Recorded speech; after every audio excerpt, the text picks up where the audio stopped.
বলুন তো ওয়ানডে ক্রিকেটে নুরুল হাসান সোহানের এভারেজ বা গড় কত? যারা জানেন তারা তো জানেন, যারা জানেন না তাদের জন্য এই তথ্যটা ভীষণ রকম ইন্টারেস্টিং। একটু পরে সেটা বলছি। বাস্তবতা হলো নুরুল হাসান সোহান রান করেই যাচ্ছেন এবং যে ধারাবাহিকতা তিনি দেখাচ্ছেন সেটা বাংলাদেশের ক্রিকেট আসলে রেয়ার।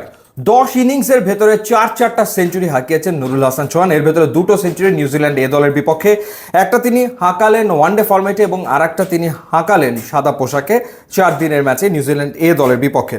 এবং এই যে সেঞ্চুরিটা তিনি করলেন, কোন সময় তিনি আসলে মাঠে নেমেছিলেন? যখন 81 রানে 4 উইকেট পড়ে গেল, অমিত আউট হয়ে গেল, তখন তিনি আসলে ব্যাট করতে নামলেন এবং তখন ব্যাট করতে নেমে তিনি আসলে আগ্রাসী ব্যাটিং করেছেন, এগ্রেসিভ ব্যাটিং করেছেন। 11-4 এবং 5 ছক্কায় 88 বলে 107 রান করে আউট হয়েছেন অধিনায়ক নুরুল হাসান সোহান। এবং প্রথম শ্রেণীর ক্রিকেটে এটা তার দ্বাদশ 100 রানের ইনিংস এবং বাংলাদেশ 60 ওভারে করেছে 249, 8 উইকেট হারিয়ে। এবং এর আগে নিউজিল্যান্ড 250 ঘরে স্কোর আসলে করেছে।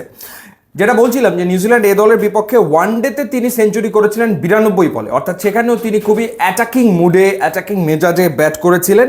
এবং একই ঘটনা ঘটলো এই 4 দিনের ম্যাচেও। ইনফ্যাক্ট 74 বলে এদিন তিনি আসলে সেঞ্চুরি করেছেন। মাহিদুল অঙ্করের সাথে তার একটা পার্টনারশিপ হয়েছে, 127 রানের জুটি, যেই জুটিটার কারণে বাংলাদেশ 250 ছুঁই স্কোর আসলে করতে পেরেছে। মাহিদুল অঙ্কন একটা সময় পর্যন্ত তাকে সাপোর্ট দিয়ে গেছেন, তারপর তিনি আউট হয়ে যান। তো বলা যায় নুরুল হাসান সোহান একাই আসলে লড়ে গেছেন, একাই লড়াই করে গেছেন।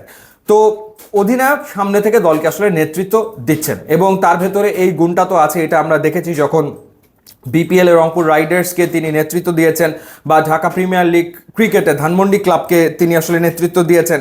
ঢাকা প্রিমিয়ার লিগে মোহামেডানের বিপক্ষে 100 রানের একটা ইনিংস খেলেছেন, শাহিনপুকুরের বিপক্ষে 132 রানের একটা ইনিংস খেলেছেন। সব মিলিয়ে সবশেষ 10টা ইনিংসে 4টা সেঞ্চুরি নুরুল হাসান সোহানের।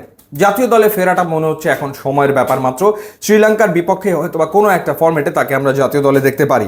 এবার আসা যাক তার পারফরমেন্স, ওয়ানডের পারফরমেন্স। এখন পর্যন্ত তিনি ওয়ানডে খেলেছেন মাত্র 7টা, 5 ইনিংসে তিনি ব্যাট করেছেন, 165 রান তিনি করেছেন। তার ওয়ানডেতে গড় হচ্ছে 82.50, কারণ 5 ইনিংসে 3টাতেই তিনি আসলে অপরাজিত ছিলেন।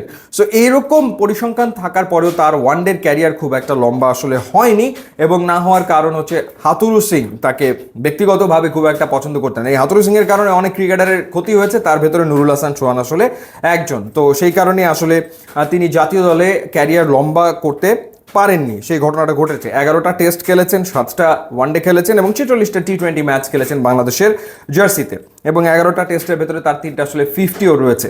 সো এখন মনে হচ্ছে যে নুরুল হাসান সোহান ভীষণ রকম পরিণত এবং জাতীয় দলে ফেরাটা মনে হচ্ছে যে সময়ের ব্যাপার মাত্র। এবং যেমনটা উল্লেখ করেছি যে শ্রীলঙ্কার বিপক্ষে হয়তোবা তাকে আমরা জাতীয় দলে দেখতে পারি। এবং ধারাবাহিকতা, সবচেয়ে গুরুত্বপূর্ণ হচ্ছে ধারাবাহিকতা, সেই ধারাবাহিকতা তিনি দেখাতে পারছেন। এবং নিউজিল্যান্ডের বিপক্ষে এই সিরিজ শুরু হওয়ার আগে তিনি একটা কথা বলেছিলেন যে শেখার কিছু নেই, আসলে জেতাটাই গুরুত্বপূর্ণ এবং জেতার অভ্যাস পরিণত হওয়াটা গুরুত্বপূর্ণ, এবং সেই পথেই কিন্তু রয়েছে ডেফিনেটলি। ইনফ্যাক্ট নুরুল হাসান সোহান তিনি আসলে সেটা প্রমাণ করে চলেছেন। তো দেখা যাক আগামী দিনে তাকে আসলে জাতীয় দলে দেখা যায় কিনা। ইউটিউব এবং ইনস্টাগ্রাম লিঙ্ক দেওয়া আছে, আপনারা যদি যোগ দেন তাহলে খুবই খুশি হব। And thanks for watching.